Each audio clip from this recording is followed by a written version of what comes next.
Last lecture में हमने aggregate functions देखे थे। एग्रीगेट फंक्शन पढ़ाते हुए मैंने बताया था कि इसका हम सिर्फ एक ओवरव्यू लेंगे, क्योंकि इनका ज़्यादातर इस्तेमाल ग्रुप बाय और हैविंग क्लॉज के साथ होता है। तो आज हम देखेंगे कि ग्रुप बाय क्लॉज क्या होता है और हैविंग क्लॉज क्या होता है, और इसके साथ हमें एग्रीगेट फंक्शंस की ज़्यादा अच्छे से समझ आएगी। अगर आपने लास्ट लेक्चर नहीं लिया तो मैं सुजेस्ट करूँगा कि पहले आप वो लेक्चर देखें, उसको समझें और उसके बाद इस लेक्चर पर आएँ, ताकि आपको इस लेक्चर में आसानी हो। सबसे पहले एग्रीगेट फंक्शंस दोबारा से रिवाइज कर लेते हैं। सबसे पहला एग्रीगेट फंक्शन होता है काउंट, उसके बाद होता है एवरेज, उसके बाद होता है सम, फिर होता है मिन और उसके बाद होता है मैक्स। ये 5 एग्रीगेट फंक्शंस होते हैं जो आपने मैथ्स में भी पढ़े होंगे। काउंट से हम काउंट कर सकते हैं कि कितनी रोज़ हैं, एवरेज से हम एवरेज कैलकुलेट कर सकते हैं, सम से सम कैलकुलेट कर सकते हैं, मिनिमम से मिनिमम वैल्यू निकाल सकते हैं और मैक्सिमम से मैक्सिमम वैल्यू निकाल सकते हैं। काउंट रोज़ पर लगाया जाता है और ये सब भी रोज़ पर ही लगाए जाते हैं, लेकिन एवरेज, सम, मिन और मैक्स सिर्फ न्यूमेरिक वैल्यूज़ पर काम करते हैं और काउंट दूसरी वैल्यूज़ पर भी काम करता है। अपने एसक्यूएल वर्कबेंच को ओपन कर लेते हैं। इसमें हमने लास्ट टाइम एक डेटाबेस बनाई थी एग्रीगेट के नाम से। इस डेटाबेस को हम यूज़ करेंगे, एग्रीगेट डेटाबेस को हम यूज़ करेंगे, यूज़ एग्रीगेट। इसमें देख लेते हैं हमारे पास कौन कौन से टेबल हैं। 4 टेबल्स। हमारे पास एक सेल्स नाम का ही टेबल है, के अंदर देखते हैं क्या डेटा पड़ा हुआ है हमारे पास। सेल्स टेबल में हमारे पास आईडी है, सेल्स पर्सन, रीजन है, कौन कौन से रीजन में सेल हुए, प्रोडक्ट्स हैं, कौन कौन सी प्रोडक्ट्स इन्होंने सेल की हैं, क्वांटिटी है और प्राइस है। अगर मैं रीजन सेलेक्ट करूं और क्वांटिटी सेलेक्ट करूं फ्रॉम सेल्स, तो मुझे पता चलेगा कि नॉर्थ में 5 सेल हुई, फिर नॉर्थ में 3 हुई, साउथ में कोई भी नहीं हुई, फिर साउथ में 2 हुई, ईस्ट में 4, ईस्ट में 1 और वेस्ट में कोई भी नहीं हुई। अगर आप नल पे गौर करें, एक ग्रुप आ रहा है नल, सॉरी एक रिकॉर्ड आ रहा है null, north north, south south, east east और उसके बाद नल। ये नल कहाँ से आ रहा है? अगर मैं लेट स्टैटिक फ्रॉम सेल्स करूं, यहाँ पर आप देखें रीजन में north north, south south, east east और उसके बाद एक रीजन है नल, यानी कि ये जो आयशा है इसने जहाँ पे सेल किया है वो इनमें से किसी रीजन में नहीं आता। तो जब मैंने रिकॉर्ड्स देखे तो उसने नल का एक अलग से रीजन बना दिया। अगर कोई और भी यहाँ पर नल होता, यानी अगर मैं एक और रिकॉर्ड इंसर्ट कर देता हूँ, करके ही देख लेते हैं, इंसर्ट इनटू सेल्स, क्या इंसर्ट करना है, सेल्स में ID, sales person, region, quantity और प्राइस, और वैल्यूज़ के अंदर आईडी आ जाएगी 9, के बाद सेल्स पर्सन आ जाएगा सलमान। इस दफ़ा रीजन को हम नल कर देते हैं। प्रोडक्ट इसने सेल की है लैपटॉप, और क्वांटिटी इसने सेल की है 15, और प्राइस थी 340.00। तो मैं इंसर्ट कर देता हूँ, तो ये column count doesn't match value,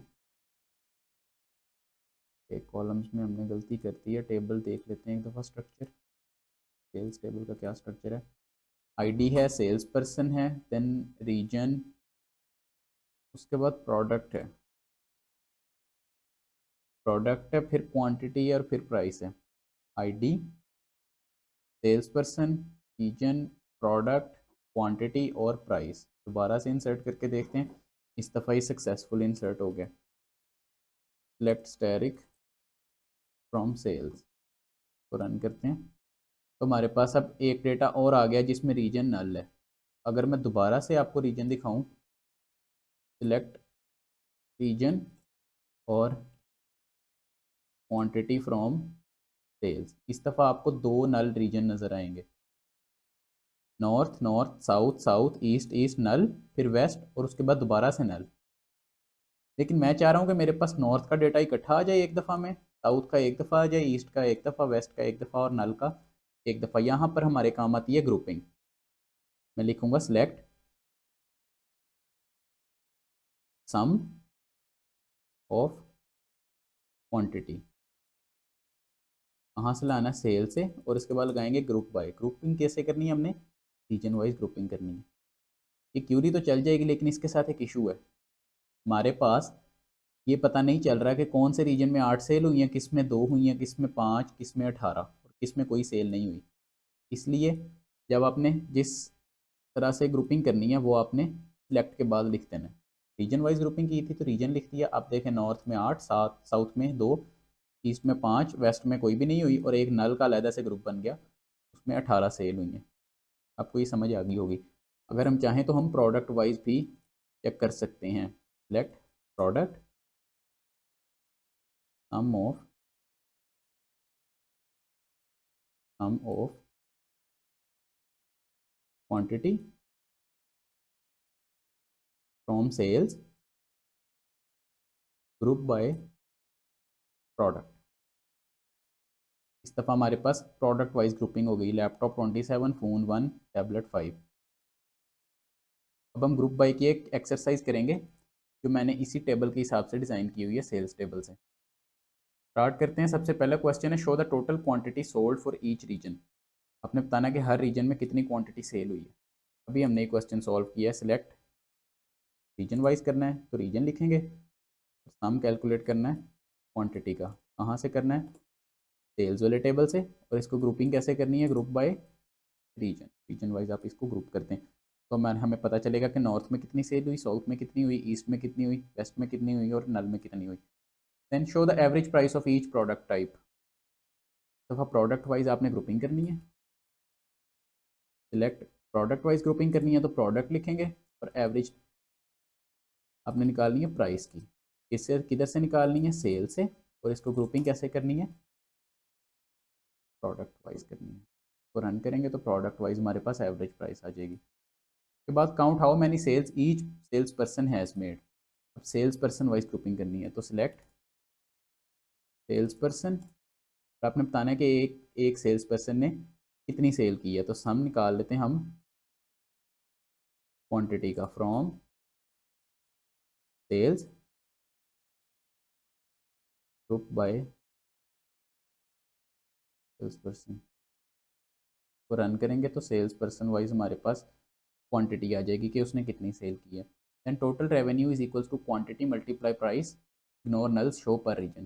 basically आपने बताना है कि एक रीजन में कितना रेवेन्यू इकट्ठा हुआ है।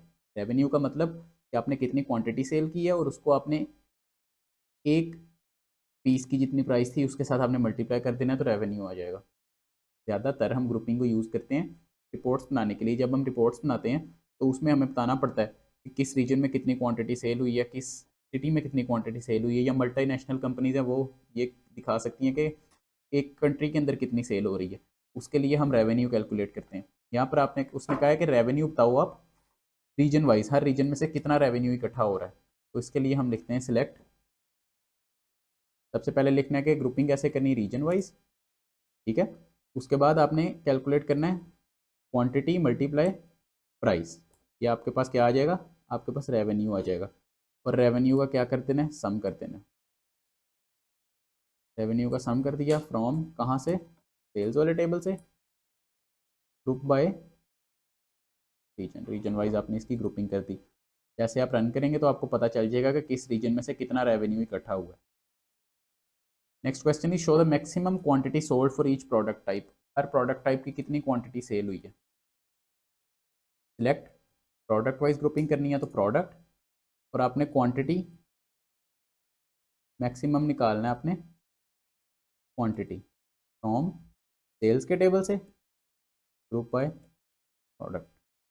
जैसे आप इसको रन करेंगे तो प्रोडक्ट वाइज आपकी मैक्सिमम क्वांटिटी आ जाएगी। अब हम बात करेंगे हैविंग क्लॉज की। हैविंग क्लॉज कहाँ पर यूज़ होता है? Basically having clause is use to filter group data.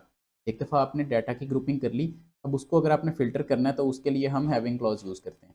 लेकिन उसके लिए तो हम वेयर क्लॉज भी यूज़ कर सकते हैं। अगर आपने रोज़ को फिल्टर करना है तो आप वेयर क्लॉज यूज़ करेंगे, लेकिन अगर एक दफ़ा आपने ग्रुप्स बना दिए हैं और आप फिल्टर करना चाह रहे हैं तो आप वेयर यूज़ नहीं कर सकते। हैविंग क्लॉज,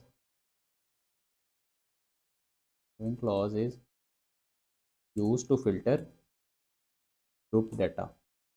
वेयर में और हैविंग क्लॉज में एक डिफरेंस है। Where filters rows, having clause filters groups. अगर तो ग्रुप्स नहीं बने हुए तो आप वेयर लगा सकते हैं, लेकिन अगर एक दफ़ा ग्रुप्स बन गए हैं फिर आप वेयर नहीं लगा सकते, फिर आप हैविंग क्लॉज लगाएंगे। लेकिन ये मुझे कैसे पता चलेगा कि मैं वेयर नहीं लगा सकता? मैं लगा के दिखा देता हूँ। मैंने कहा कि प्रोडक्ट्स निकालो, प्रोडक्ट वाइज मैक्सिमम क्वांटिटी निकालो, और मैंने कहा मुझे सिर्फ वो रोज़ दिखाओ जिनकी मैक्सिमम क्वांटिटी 10 से ज़्यादा है। एक लैपटॉप की 15 है, फ़ोन की 1 है और टैबलेट की 3 है। तो मैं यहाँ पर लिख देता हूँ where maximum quantity is greater than 10। क्या ये रन होगा? एक्शन आउटपुट में हमारे पास एरर आ रहा है, you have error in your SQL syntax. Syntax में एरर है क्योंकि मैंने कहा कि जब हम डेटा को ग्रुप कर देते हैं उसके बाद हम वेयर क्लॉज यूज़ नहीं कर सकते, उसके बाद हम हैविंग क्लॉज यूज़ करते हैं। तो having maximum quantity is greater than 10।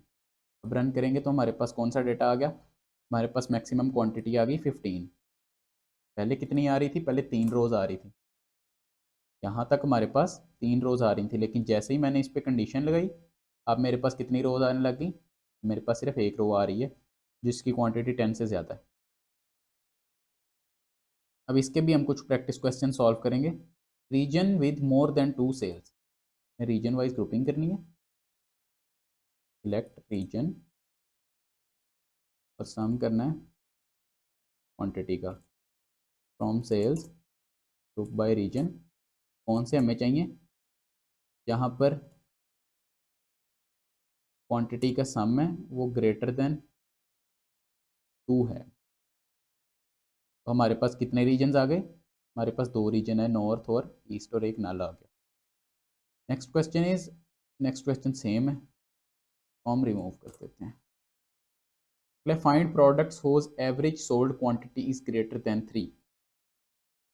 सबसे पहली बात, वो प्रोडक्ट्स निकालनी है जिनकी एवरेज सोल्ड क्वांटिटी 3 से ज़्यादा है। तो प्रोडक्ट वाइज ग्रुपिंग करेंगे। Product average quantity from sales group by product having इनकी एवरेज क्वांटिटी है ग्रेटर देन 3। तो रन करते हैं तो हमारे पास क्या आ गया? लैपटॉप आ गया जिसकी एवरेज क्वांटिटी ग्रेटर देन 3 है। अगर हम हैविंग ना लगाते तो हमारे पास सबकी आती। जैसे ही हमने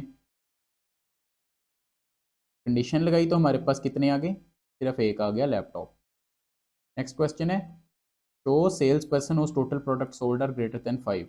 उन सेल्स पर्सन का डेटा दिखाओ जिन्होंने 5 से ज़्यादा प्रोडक्ट सेल किए हैं। तो हम लिखेंगे select sales person wise grouping होगी तो सेल्स पर्सन, उसके बाद आएगा उसने कितनी क्वांटिटी सेल की है। तो sum of quantity from sales group by sales person having इनकी sum of quantity is greater than 5। तो रन करते हैं तो हमारे पास सिर्फ एक सेल्स पर्सन ऐसा है जिसकी क्वांटिटी 5 से ज़्यादा है, वो है सलमान। मुझे उम्मीद है कि इतने क्वेश्चन सॉल्व करने के बाद आपकी कमांड थोड़ी सी तो अच्छी हो गई होगी। हमने लास्ट लेक्चर में जो अ, हमने लास्ट लेक्चर में जो एग्रीगेट फंक्शंस किए थे वो बिल्कुल बेसिक लेवल पर किए थे, हमने उसमें कुछ एडवांस नहीं किया था। लेकिन इसके अंदर आपने देखा कि सारे एग्रीगेट फंक्शंस ही यूज़ हुए हैं। मुझे उम्मीद है कि आपको समझ आ गई होगी। अगर आपका कोई क्वेश्चन है तो आप कमेंट सेक्शन में पूछ सकते हैं। इसके अलावा आप चैट जीपीटी से इसके एक्सरसाइजेज लेकर सॉल्व कर सकते हैं। आप चैट जीपीटी यूज़ करके इसकी एक्सरसाइजेज वहाँ से लेकर सॉल्व कर सकते हैं। इसके अलावा अगर आपका कोई क्वेश्चन है तो आप कमेंट सेक्शन में पूछ सकते हैं, मैं कोशिश करूँगा कि उसको ज़रूर आंसर करूँ। मिलते हैं नेक्स्ट लेक्चर में, तब तक के लिए अल्लाह हाफ़िज़।